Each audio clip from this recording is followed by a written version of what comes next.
Mga pinapabakal na toy gun sa bangketa, saro sa mga pigbabantayan kan mga otoridad ngunyan na nagdadanay ang gun ban. Mantang lalaki sa Barangay Balatas, Naga City na subuot na nutok nin patarom, arestado huli sa pagbayular sa gun ban.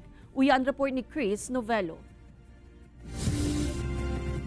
Mahihiling na ngunyan sa gilid kan tinampo sa Barangay Balatas, Naga City ang pira mga paratyenda ning gamit asin mga bado na gikan pa sa ibang lugar. Day man mawawaraan mga kawatan siring kantoy gana sigun sa mga otoridad saro sa mga pigtututukan ning dangunyan urog na taigwang gun ban. So ito yung mga malaog duman sa Kumilik gun ban na mga ititinda-tinda ng mga kawatan na yan, mga badil. So iyan tututukan tayan and pili tayan dakopon. Posible ka subot ini magamit como replika kan mga badil asin magamit sa pananakot. Posible man subot na ipagbawal ang pagtindakan mga toy gun sa mga bangketa mantang nagdadanay ang election gun ban. Mientras tanto, nakakulong naman ngunyan sa Station No. 6 kang Naga City Police Office ang ikatuwang election gun ban violator sa syudad. Huli subot sa panunutok kay ininin patarom. Nagkrear subot inining eskandal asin alarma sa sarong compound sa Barangay Balatas na may bitbit nin pigtutubod ang tara nin manok.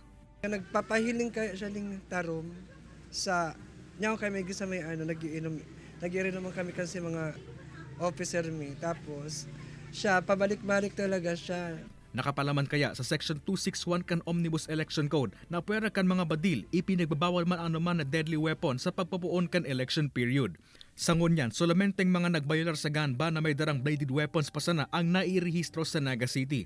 Bukas man ang anuman na hipatura sa syudad para maging temporaryong safekeeping para sa mga badil na mayong special permit hali sa Commission on Elections. Kay banan si Carlo Abunita, Chris Novello, Balitang Bicolandia.